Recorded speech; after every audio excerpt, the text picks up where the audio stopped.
काहे काटता? है ना। नीतीश कुमार के बारे में पोस्टर लिखा था उनके जन्मदिन पर, पोस्टर छपाया था उनका सब चेला सर, लिखा था कलयुग के राजा राम को जन्मदिन की हार्दिक शुभकामनाएं। वो ऐसा कलयुग का राजा राम है नीतीश कुमार कि उसके राज्य में गाय कटता है। क्या कटता है? गाय। न्याय किसी को मिलता है? नहीं। हम देखे थे, सुनो, कि थाना में थे एक बार, तो क्या देखे कि एक औरत आई और एक उसकी बेटी आई, शायद ग्रेजुएशन में थी उस समय। क्या देखे कि उसकी बेटी का माथा फटा हुआ था, पट्टी बंधा हुआ था, और उस औरत का कान फटा हुआ था, पट्टी लगा हुआ था, टाका लगा हुआ था। बदमाश था, जमीन के मैटर में उसका नाक कान का जो है ना सोना छीन लिया था। उसकी बेटी को भरदम केहुनाट के मारा था और माथा फाड़ दिया था। वहां गया तो पुलिस वाला कहता है ठीक है केस हो जाएगा। 2 दिन पहले वो जाकर के रिपोर्ट लिखाई थी, केस नहीं हुआ था। फिर 2 दिन बाद, उस दिन जिस दिन हम थे उस दिन बोलता है दरोगा का नाम क्या था पता है? कोई शाह करके था, साहू पता नहीं क्या था। तो बोलता है ठीक है केस हो जाएगा। अरे कहता है कि केस हो जाएगा, देख रहा है कि माथा फटा हुआ है, कान फटा हुआ, चिराया हुआ है, कहता है केस हो जाएगा। वैसे में जाना चाहिए 2 गाड़ी और उसको ढूंढ कर लाना चाहिए, है कि नहीं? केस तो बाद में, कागज बाद में। लेकिन ऐसे कलयुग के राजा राम है कि न्याय जो है पहले पैसा उसके बाद न्याय। राम जी के राज्य में कुत्ता को भी न्याय मिला था, है पता? नहीं ना, कुत्ता को भी न्याय मिला था राम जी के राज्य में। कैसे? और ये कलयुग का राजा राम नीतीश कुमार, पलटू चाचा। बिहार में राम राज है। क्या राज है? राम। बिहार में राम राज है, राम राज नहीं, नीतीश का गुंडा राज है। संभलवे नहीं करता है उससे बिहार। अरे कुर्सी छोड़ता है, 20 साल हो गया। हम तो कहते हैं हमको तो, फिर दिखाते हैं कैसे शासन होता है, राजनीति क्या होता है।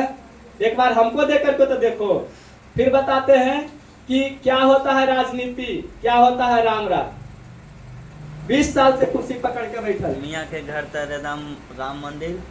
हिंदू मुस्लिम छोड़ दो, मुस्लिम का गलती नहीं है, गलती हिंदू का है कि हिंदू में जन्म लिया है नीतीश कुमार, अब खुद को कहता है कि मुस्लिम का औलाद है। अरे हिंदू है तो हिंदू की तरह अपना करेगा ना। अब वो वोट लेने के खातिर कहता है कि गौ हत्या बंदे नहीं करेंगे, गांधी जी का धरती है, गांधी जी का धरती है। तो गांधी जी क्या पढ़ते थे, कुरान कि गीता पढ़ते थे? चलो ठीक है पढ़ते हैं गीता, ज्यादा गुस्सा नहीं मिला, खून खौता है ऐसे में।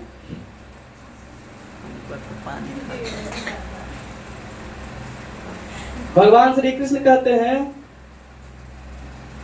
कि जन्म के से पहले अप्रकट थे और मरने के बाद भी अप्रकट हो जाने वाले हैं, केवल बीच में ही प्रकट हैं। फिर ऐसी स्थिति में क्या शोक करना है?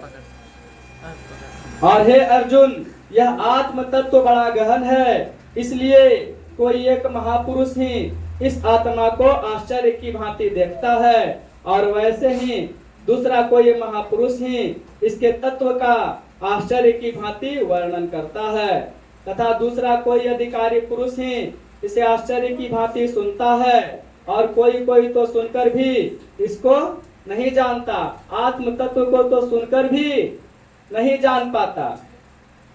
हे अर्जुन, यह आत्मा सबके शरीरों में सदा ही अवध है, आत्मा का कोई वध नहीं कर सकता। इस कारण संपूर्ण प्राणियों के लिए तू शोक करने को योग्य नहीं है। देखो एक बात हम बताते हैं, अध्यात्म की बात बताते हैं।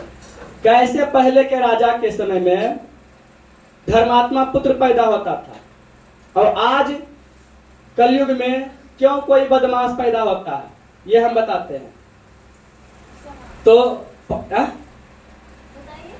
बता रहे हैं, जैसे ही हम भगवान का ध्यान करते हैं, ठीक है, मन से हम भगवान का ध्यान करते हैं, तो निरंतर ध्यान करते करते करते करते भगवान का जो है आत्मा जो है ना सूक्ष्म रूप में हमारे मन में प्रवेश करता है। आत्मा हमारे मन में प्रवेश प्रवेश करता है। करता है। भगवान का अंश हमारे मन में प्रवेश करता है। जब मन में प्रवेश कर गया तो वह आत्मा हमारे शरीर का एक हिस्सा हो गया।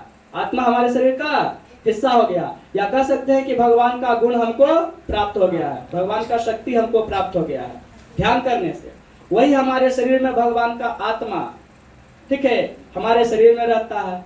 और जब शादी विवाह करता है तो वही पुरुष का अंश स्त्री के गर्भ में जाता है और वो एक नया संतान के रूप में जन्म लेता है।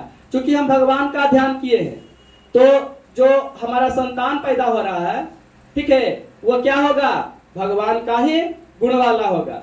ऐसा समझ में, सात्विक होगा, गुणवान होगा और बलशाली भी होगा, भगवान के जैसा ही। कुंती को कैसे प्राप्त हुआ युधिष्ठिर? धर्मराज का मंत्र पढ़े थे तब ना, मन में धर्मराज का स्मरण किए, धर्मराज उपस्थित हो गए और वही उनके गर्भ में आ गए। सूर्य भगवान का ध्यान किए तो सूर्य भगवान का अंश उनके गर्भ में आ गया, है ना। तो जिन जिन देवता का ध्यान करते हैं उन देवता का शक्ति हमारे पास आ जाता है। तुम लोग गीता पढ़ो, ठीक है, गीता पढ़ो, निरंतर भगवान का ध्यान करो तो तुम लोग जो है आने वाले समय को बदल सकता है। ऐसा समझ में, आज के समय में अध्यात्म कितना जरूरी है। बच्चों के सिलेबस में अध्यात्म जोड़ना कितना ज्यादा जरूरी है। समय को बदलने के लिए, संसार को बदलने के लिए आध्यात्मिक ज्ञान बहुत जरूरी है। ये तो पेट पालने के लिए जरूरी है ही, समाज का ज्ञान रखने के लिए, अपने देश के बारे में, परिवेश के बारे में जानने के लिए ये सब इतिहास, भूगोल, नागरिक, मैथ, इंग्लिश, ये सब जरूरी है ही, लेकिन आध्यात्मिक ज्ञान भी बहुत जरूरी है।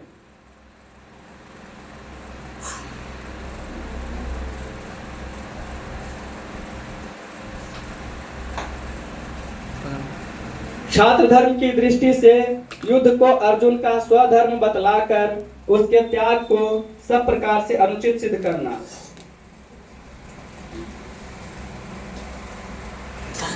भगवान कहते हैं कि अपने धर्म को देखकर भी तू भय करने योग्य नहीं है, यानी तुझे भय नहीं करना चाहिए, क्योंकि क्षत्रिय के लिए धर्म युद्ध से बढ़कर दूसरा कोई कल्याणकारी कर्तव्य नहीं है। युद्ध से बढ़कर कोई कल्याणकारी कर्तव्य नहीं है। विद्यार्थियों का क्या कर्तव्य है? युद्ध करना। क्या कर्तव्य है? यह युद्ध किस रूप में है? अज्ञान से युद्ध है। विद्यार्थियों का युद्ध किससे होता है? अज्ञान से। ज्ञान प्राप्त करना, ज्ञान प्राप्त करना मतलब अज्ञान से जीतना। समझ में, अच्छा नंबर लाना, फर्स्ट डिवीजन लाना, ये सब अज्ञान से लड़ाई का ही एक तरीका है। ये निरंतर लड़ाई करना होता है कि नहीं? अगर कोई